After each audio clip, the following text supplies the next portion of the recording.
Hello everyone, this is Dave J. Atwood, the man rocking the Ray-Bans, and I'm here tonight on another beautiful fall night home. Looking good out there. Still got some sunlight. We can still keep this train rolling through. I'm hoping we'll be able to keep it going for another couple of weeks, but pretty sure after November, of course after November we're going to be in the dark, so it's definitely not going to be a thing. But yeah, excited to be here with you, excited to be talking about our new website, financialfreeway23.ca. That's financialfreeway23.ca. That's up and running. Very excited about it. And as I may or may not have said before, the video podcast we do on YouTube, if you listen to me on YouTube, is now rocking out in 5 different languages. So we're reaching out to that many more, and many more countries, markets, people, because a lot of what I'm talking about is universal. And that's the great thing about the internet, is that the internet has really brought the entire world together. So if you are in Poland or in Croatia, you're able to take some of these practices that we have, that I've been talking about, and apply them to your own life, to your own success and your own financial decisions. I mean, there's so much that you can do online that it's borderless. You know, you can do pretty much anything. So keep it going, and you got me, and of course, like I always tell people, you've got all of Google and all of the artificial intelligence now with ChatGPT. That's just one of them. And the more you use ChatGPT, the more powerful it becomes. So you have these resources. And if you go to financialfreeway.ca, you're going to be able to find, there's a whole list of books that we're going to be publishing on there. Publishing links to them. So you can go and get them from Amazon or Audible. We'll get you all set up so you can have all the information you need. And even my commuting MBA program. You can get your Master's of Business Administration while commuting to work, and I've got that all set up for you. We will have it set up for you. It's not set up today, November 7th, but it will be set up, and it's going to be glorious. I've been doing it, the program, for a while, and it's awesome. I love that constant learning. It's going to do a lot for you if you want to go that way.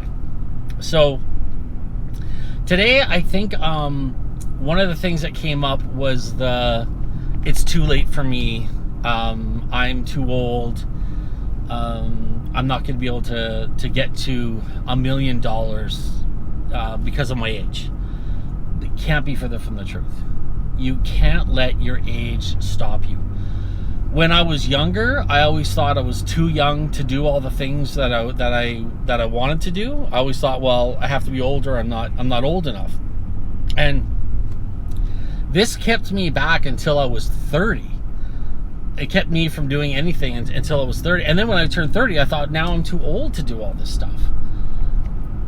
There is a saying that age is just a number, and it really is. Look, we're all living to be 90 years old.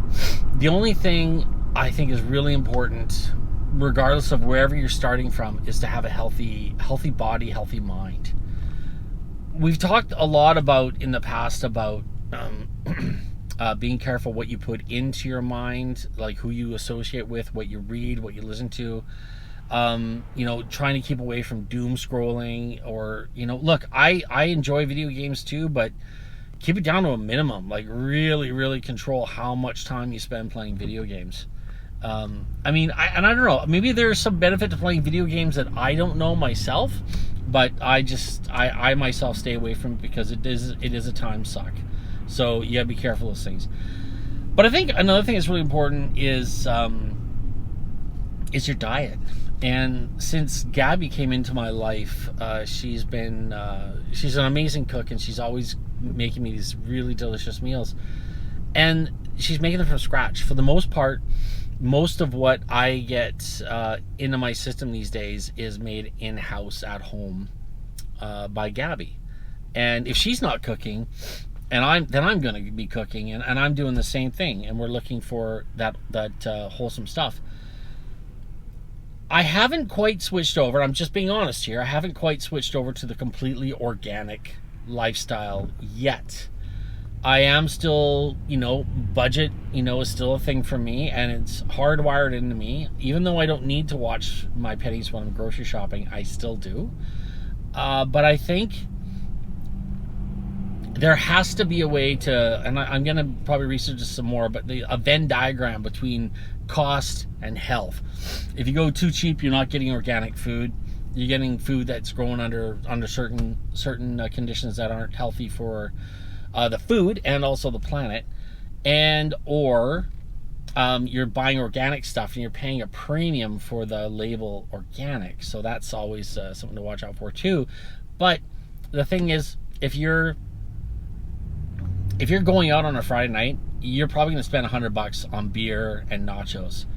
If you cut that back, even if you cut it back twice a month, say you're going out every Friday with your buddies to have beers and nachos. If you were to say, okay, I'm going to do it every payday instead of every Friday, that extra money can go towards the inflation and the inflationary cost of your groceries, and you can get that healthier alternative. Another thing is drinking. Now I drink. I have I like my whiskeys. I really enjoy my whiskeys. But when it comes to other things like juice, apple juice, orange juice, sodas, try to keep those under control. If you're a soda guy like I used to be, I used to love my Coke. I used to love my Coca-Cola, all day long. But when I cut that out, I realized I had to have some sort of alternative, so I went to soda water, and that did actually help bridge the distance.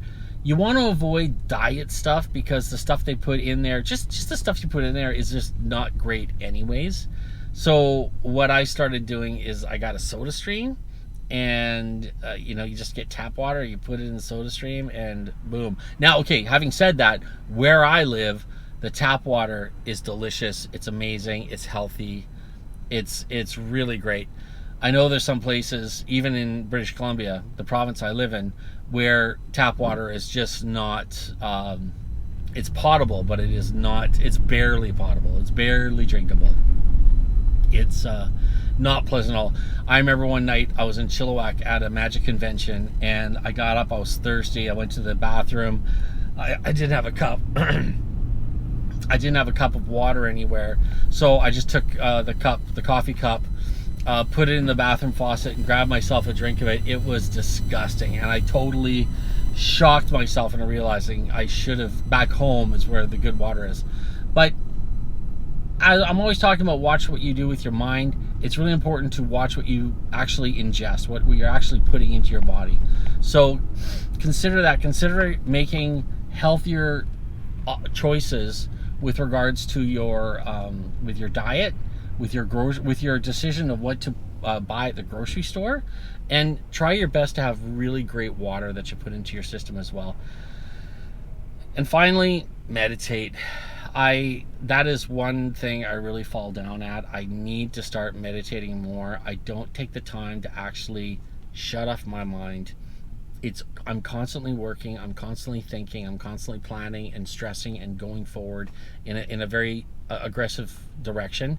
You need to stop, unwind, meditate. I know I need to. I'm going to start making a point to do that every day. You guys need to too. Thanks so much for stopping by and checking out the video podcast. Make sure you go to FreewayFreeway23.ca for the next little while until we figure out how to do the handshake from our server. We go back to our original name. Thanks so much for watching the video. Subscribe if you haven't. And also, again, as I always say, spread the good word, because we're really trying to get it out there that everyone in the world has an inalienable right to live a life of abundance. Thanks so much. God bless.